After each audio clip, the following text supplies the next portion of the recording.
Zameer Ahmed Khan CM Siddaramaiah ಭೇಟಿ ರಾಜ್ಯ ರಾಜಕಾರಣದಲ್ಲಿ ಭಾರಿ ಸಂಚಲನ ಸೃಷ್ಟಿಸಿದೆ. ದಾವಣಗೆರೆ ದಕ್ಷಿಣ ವಿಧಾನಸಭಾ ಬೈ ಎಲೆಕ್ಷನ್ ಬ್ಯಾಟಲ್ ಗೊಂದಲ ಸಂಬಂಧ ಮಾತನಾಡಿರುವ ಸಚಿವ ಜಮೀರ್, ಮುಸ್ಲಿಮರಿಗೆ ಅಸಮಾಧಾನ ಇದ್ದು ನಿಜ ಅಂತ ಹೇಳಿದ್ದಾರೆ. ಟಿಕೆಟ್ಗಾಗಿ 7 ಮುಸ್ಲಿಂ ನಾಯಕರ ಹೆಸರು ಕೊಟ್ಟಿದ್ದೆ, ಗೆಲ್ಲಿಸಿಕೊಂಡು ಬರದಿದ್ರೆ ಸಚಿವ ಸ್ಥಾನಕ್ಕೆ ರಾಜೀನಾಮೆ ಕೊಡ್ತೀನಿ ಅಂತ ಕೆಪಿಸಿಸಿ ಸಭೆಯಲ್ಲಿ ಡಿಕೆ ಶಿವಕುಮಾರ್ ಸುರ್ಜೇವಾಲಾ ಎದುರಲ್ಲೇ ಓಪನ್ ಆಗಿ ಹೇಳಿದ್ದೆ ಅಂತ ಸಚಿವ ಜಮೀರ್ ಅಹಮದ್ ತಿಳಿಸಿದ್ದಾರೆ. ಇದೇ ವೇಳೆ ನಾನೊಬ್ಬ ಸಾಮಾನ್ಯ ಕಾರ್ಯಕರ್ತ, ನಾನು ಯಾವತ್ತೂ ಲೀಡರ್ ಆಗೋದಕ್ಕೆ ಹೊರಟಿಲ್ಲ, ನಾನೇ ಲೀಡರ್ ಅಂತ ಹೇಳ್ಕೊಂಡಿಲ್ಲ ಎಂದಿರುವ ಜಮೀರ್ ರಿಜ್ವಾನ್ ಅರ್ಷದ್ಗೆ ಟಾಂಗ್ ನೀಡಿದ್ದಾರೆ. ಈಗ ಅವರು ಹೇಳ್ಕೊಂಡ್ರೆ ನಾನೇನು ಮಾಡಲಿ? ನಾನಂದು ಎಂದು ಬಾಯಿಲ್ಲ ಹೇಳಿಲ್ಲ. ನಾನೇನಂದೆ, ಈಗ ನಾನೊಬ್ಬ ಕಾಂಗ್ರೆಸ್ ಪಕ್ಷದ ಸಾಮಾನ್ಯ ಕಾರ್ಯಕರ್ತ, ಜನ ಸೇವಕ. ನಾನು ಜನ ಸೇವಕ. ನಾವು ನೋಡ್ರಿ, ಇದು ಮುಚ್ಚುಮರಿ ಏನಿಲ್ಲ, ಏನು ಕ್ಲೋಸ್ ಡೋರಲ್ಲಿ ಒಂದು ರೂಮಲ್ಲಿ ಕೂತ್ಕೊಂಡು ಮಾತಾಡಿದ್ರಿಲ್ಲ. ಓಪನ್ 20ನೇ ತಾರೀಕಿಗೆ, ಹೋದ ತಿಂಗಳು 20ನೇ ತಾರೀಕಿಗೆ KPCCಯಲ್ಲಿ ಮಾನ್ಯ ಸುರ್ಜೇವಾಲಾ ಅವರು, ಡಿಕೆ ಶಿವಕುಮಾರ್ ಅವರು ಮೀಟಿಂಗನ್ನು ಕರೆದಿದ್ರು. ಎಲ್ಲ ಮುಖಂಡರು ಇದ್ದರು. ದಾವಣಗೆರೆ 200 ಜನ ಮೇಲೆ ಎಲ್ಲ ಮುಖಂಡರು ಬಂದರು. ಬ್ಲಾಕ್ ಅಧ್ಯಕ್ಷರು ಬಂದಿದ್ದರು. ಆಲ್ಮೋಸ್ಟ್ ಎಲ್ಲ ಅಲ್ಪಸಂಖ್ಯಾತರು ಮುಖಂಡರುಗಳು ಬಂದಿದ್ದು. ಓಪನ್ ಸಭೆಯಲ್ಲಿ ಹೇಳಿದ್ದೀನಿ, ನಾವು ದಯಮಾಡಿ ಮುಸಲ್ಮಾನ್ ಕೊಡಿ ಸರ್. ನೀವು ಸಿಗ್ಗೊಂದಲ್ಲೂ ನಾವು ಕೇಳಿ ತೊಗೊಂಡ್ವಿ, ನೀವು ಕೊಟ್ರಿ, ನಾವು ಗೆಲ್ಸ್ಕೊಂಡು ಬರ್ದೀವಿ. ದಾವಣಗೆರೆಯಲ್ಲೂ ಕೊಡಿ, ನೀವು ದಾವಣಗೆರೆಯಲ್ಲಿ ಕೊಡಿ, ಯಾರಿಗಾನ ಕೊಡಿ. ಓಪನ್ ಸಭೆಯಲ್ಲಿ ಹೇಳಿರೋದು ನಾನು, ಏನು ಕ್ಲೋಸ್ ಡೋರಲ್ಲಿಲ್ಲ. ರಿಜ್ವಾನ್ ಇದ್ರು. ಸಿಎಂ ರಾಜಕೀಯ ಕಾರ್ಯದರ್ಶಿ ಹುದ್ದೆಯಿಂದ ನಜೀರ್ ಬಿಡುಗಡೆ ರಾಜಕೀಯ ವಲಯದಲ್ಲಿ ಹೊಸ ಚರ್ಚೆ ಹುಟ್ಟುಹಾಕಿದೆ. ಈ ಬಗ್ಗೆ ಪ್ರತಿಕ್ರಿಯಿಸಿದ ಉಪಮುಖ್ಯಮಂತ್ರಿ ಡಿಕೆ ಶಿವಕುಮಾರ್, ನಾನು ಈ ವಿಷಯವನ್ನ ಮಾಧ್ಯಮದಲ್ಲೇ ನೋಡಿದ್ದೇನೆ. ಪಕ್ಷದಲ್ಲಿ ಶಿಸ್ತು ಬಹಳ ಮುಖ್ಯ. ಈ ಬಗ್ಗೆ ಸಂಪೂರ್ಣ ವರದಿ ಬರೋದಕ್ಕೆ ಕಾಯ್ತಿದ್ದೀನಿ ಅಂತ ಡಿಕೆ ಶಿವಕುಮಾರ್ ಹೇಳಿದ್ದು, ತಾವು ಅಧಿಕೃತ ಮಾಹಿತಿ ನಿರೀಕ್ಷಿಸ್ತಾ ಇರೋದಾಗಿ ಸ್ಪಷ್ಟಪಡಿಸಿದ್ದಾರೆ. ಪಕ್ಷದಲ್ಲಿ ಶಿಸ್ತು ಭಾಳ ಇಂಪಾರ್ಟೆಂಟು ಪಾರ್ಟಿಲಿ, ಯಾಕೆಂದರೆ ಕೆಲವು ರೆಸ್ಪಾನ್ಸಿಬಿಲಿಟಿ ಕೊಟ್ಟಿರ್ತೀವಿ ನಾವು. ಏನಾಗಿದೆಯೋ ಅಂತ ಇನ್ನೂ ಒಂದು ರಿಪೋರ್ಟ್ ಬರಬೇಕು, ವೆಯ್ಟ್ ಮಾಡ್ತೀವಿ. ಇದೇ ವೇಳೆ ದಾವಣಗೆರೆ ದಕ್ಷಿಣ ಬೈ ಎಲೆಕ್ಷನ್ ಜವಾಬ್ದಾರಿಗಳ ಕುರಿತು ಮಾತನಾಡಿದ ಡಿಸಿಎಂ ಡಿಕೆ ಶಿವಕುಮಾರ್, ಯಾವುದೇ ಹುದ್ದೆ ಅಥವಾ ಜವಾಬ್ದಾರಿ ಕೊಟ್ಟಾಗ ನಿರ್ವಹಿಸಬೇಕಿದೆ. ಇದೇ ವೇಳೆ ಸಚಿವ ಜಮೀರ್ ವಿರುದ್ಧ ಕ್ರಮ ಕೈಗೊಳ್ಳಲಾಗುತ್ತದೆ ಅನ್ನುವ ಪ್ರಶ್ನೆಗೆ ಪ್ರತಿಕ್ರಿಯೆ ಕೊಟ್ಟ ಡಿಕೆ ಶಿವಕುಮಾರ್, ನನಗೆ ಮಾಹಿತಿ ಇಲ್ಲ ಅಂತ ಅಡ್ಡಗೋಡೆ ಮೇಲೆ ದೀಪ ಇಟ್ಟಿದ್ದಾರೆ. ಸದ್ಯ ಡಿಕೆ ಶಿವಕುಮಾರ್ ನೀಡಿರುವ ಹೇಳಿಕೆ ರಾಜ್ಯ ರಾಜಕೀಯದಲ್ಲಿ ಹೊಸ ಚರ್ಚೆಗಳು ಆರಂಭವಾಗುವಂತೆ ಮಾಡಿವೆ. ಪಕ್ಷದಲ್ಲಿ ಶಿಸ್ತು ಭಾಳ ಇಂಪಾರ್ಟೆಂಟು ಪಾರ್ಟಿಲಿ, ಯಾಕೆಂದರೆ ಕೆಲವು ರೆಸ್ಪಾನ್ಸಿಬಿಲಿಟಿ ಕೊಟ್ಟಿರ್ತೀವಿ ನಾವು.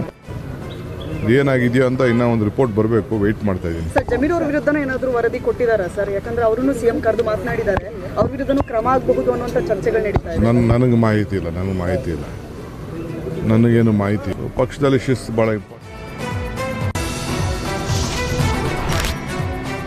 ಹರಿಹರ ಪಂಚಮಸಾಲಿ ಪೀಠದ ವಚನಾನಂದ ಶ್ರೀ ಉಚ್ಚಾಟನೆ ವಿಚಾರ ವಿವಾದಕ್ಕೆ ಕಾರಣವಾಗಿದೆ. ಈ ಕುರಿತು ಸುದ್ದಿಗೋಷ್ಠಿ ನಡೆಸಿದ ಪೀಠದ ಟ್ರಸ್ಟಿ ಚಂದ್ರಶೇಖರ್ ಪೂಜಾರ್, ವಚನಾನಂದ ಶ್ರೀಗಳ ವಿರುದ್ಧ ಗಂಭೀರ ಆರೋಪ ಮಾಡಿದ್ದಾರೆ. ನಾವು 8 ವರ್ಷಗಳ ಹಿಂದೆ ವಚನಾನಂದ ಶ್ರೀಯನ್ನ ಪೀಠಾಧಿಪತಿಯಾಗಿ ನೇಮಿಸಿದ್ವಿ.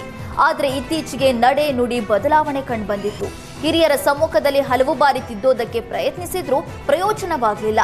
ಹೀಗಾಗಿ ಪೀಠದಿಂದ ಉಚ್ಚಾಟನೆ ಮಾಡಲಾಗಿದೆ. ಹಾಸ್ಟೆಲ್ನಲ್ಲಿ ಮಕ್ಕಳ ಸಂಖ್ಯೆಯಲ್ಲಿ ಇಳಿಕೆ ಕಂಡು ಬಂದಿದ್ದು, ಕೆಲವು ಮಕ್ಕಳಿಂದ ಅನಾವಶ್ಯಕ ಸೇವೆ ಮಾಡಿಸಿಕೊಂಡಿರುವ ದೂರುಗಳು ಬಂದಿದ್ವು. ಸ್ವಾಮೀಜಿಯ ವಿರುದ್ಧ ಪೋಕ್ಸೋ ಕಾಯ್ದೆಯಡಿ ದೂರು ನೀಡೋದಕ್ಕೆ ಮುಂದಾಗಿದ್ರು ಅನ್ನುವ ಗಂಭೀರ ಆರೋಪ ಮಾಡಿದ್ದಾರೆ. ಇವತ್ತೇನು ನಮ್ಮ ಮಠದಲ್ಲಿ 60 ಜನ ವಿದ್ಯಾರ್ಥಿಗಳು ಇದ್ರು, ಅನಾಥ ಮಕ್ಕಳನ್ನು ನಾವು ಇಟ್ಕೊಂಡಿದ್ವಿ. ಆ ಎಲ್ಲ 60 ಮಕ್ಕಳ ಜೊತೆಗೆ ನೀವೇನು ವಿಕೃತ ಭಾವದಿಂದ ಮಸಾಜನ್ನು ಮಾಡಿಸ್ಕೊಂಡಿದ್ದೀರಿ. ಅವರು 4 ಜನ ದಾವಣಗೆರೆ ನಗರದಲ್ಲಿ ಬಂದು ನಿನ್ನೆ ಬೆಳಗ್ಗೆ ಒಂದು ಕಂಪ್ಲೇಂಟನ್ನು ಕೊಡ್ತೀವಿ ಅಂತ ಹೇಳಿ ಅವ್ರ ತಂದೆ ತಾಯಿ ಮಕ್ಕಳನ್ನು ಕರ್ಕೊಂಡು ಬಂದು ಇವತ್ತು ದಾವಣಗೆರೆ ನಗರದಲ್ಲಿದ್ದರು. ಇವತ್ತದು ಒಂದು ಕಂಪ್ಲೇಂಟ್ ಏನಾದ್ರೂ ಪ್ರಕಾರ ದಾಖಲಾಯಿತು ಅನ್ನೋದಾದರೆ ಪೋಕ್ಸೋ ಕೇಸ್ ನಿಮ್ಮ ಮೇಲೆ ದಾಖಲಾಗ್ತದೆ. ಆ ಪೋಕ್ಸೋ ಕೇಸನ್ನು ನಿಮ್ಮ ಮೇಲೆ FIR ಮಾಡಿಸಬಾರ್ದು ಅಂತೇಳಿ ಟ್ರಸ್ಟಿಗಳು ಎಲ್ಲರೂ ಕೂಡ ವಿಶೇಷವಾಗಿ ನಿಮ್ಮ ಗಮನದಾಗಿರಲಿ. ಉಮಾಪತಿಯವರು ನಾವು ಕರ್ಕೊಂಡು ಬಂದು ಆ ಸ್ವಾಮೀಜಿನ ಸ್ವಾಮಿ ಮಾಡಿದ್ದೀವಿ.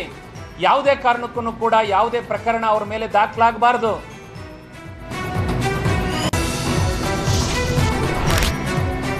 ಹರಿಹರ ಪಂಚಮಸಾಲಿ ಪೀಠದ ವಚನಾನಂದ ಶ್ರೀಗಳ ವಿರುದ್ಧ ಪೀಠದ trustee Chandrashekhar audio video release ಮಾಡಿದ್ದಾರೆ.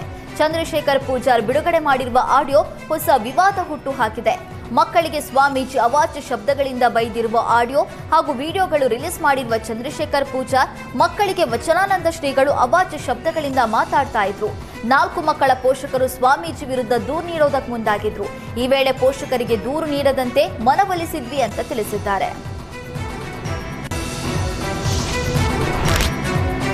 ವಚನಾನಂದ ಶ್ರೀಗಳ ವಿರುದ್ಧ ಅವಾಚ್ಯವಾಗಿ ನಿಂದಿಸ್ತಾ ಇರುವ ಆಡಿಯೋ ರಿಲೀಸ್ ಮಾಡಿದ್ದ ಪೀಠದ ಟ್ರಸ್ಟಿ ಚಂದ್ರಶೇಖರ್ ಪೂಜಾರ್ ಮತ್ತೊಂದು ಸ್ಫೋಟಕ ವಿಡಿಯೋ ರಿಲೀಸ್ ಮಾಡಿದ್ದಾರೆ. ಲೆಕ್ಕ ಕೊಡಿ ಚಳುವಳಿಗೆ ಹಣ ನೀಡಿ ಜನರನ್ನ ಕರೆತರಲಾಗಿದೆ ಅನ್ನುವ ಗಂಭೀರ ಆರೋಪ ಮಾಡಿದ್ದಾರೆ. ಈ ಸಂಬಂಧ ಪೀಠದ ಟ್ರಸ್ಟಿ ಚಂದ್ರಶೇಖರ್ ಪೂಜಾರ್ ವಚನಾನಂದ ಶ್ರೀಗಳ ವಿರುದ್ಧ ಹಣ ನೀಡ್ತಾ ಇರುವ ವಿಡಿಯೋ ಬಿಡುಗಡೆ ಮಾಡಿದ್ದಾರೆ. ಚಂದ್ರಶೇಖರ್ ಬಿಡುಗಡೆ ಮಾಡಿದ ವಿಡಿಯೋದಲ್ಲಿ ಆಡಳಿತಾಧಿಕಾರಿ ಡಾಕ್ಟರ್ ರಾಜ್ಕುಮಾರ್ ಆಪ್ತ ಅಶೋಕ್ಗೆ ಹಣ ನೀಡ್ತಾ ಇರೋದು ಸರಿಯಾಗಿದೆ. ಈ ಹಣ ಬಳಸಿಕೊಂಡು ಲೆಕ್ಕ ಕೊಡಿ ಚಳುವಳಿ ನಡೆಸಲಾಗಿದೆ ಅನ್ನುವ ಆರೋಪ ಮಾಡಿದ್ದಾರೆ.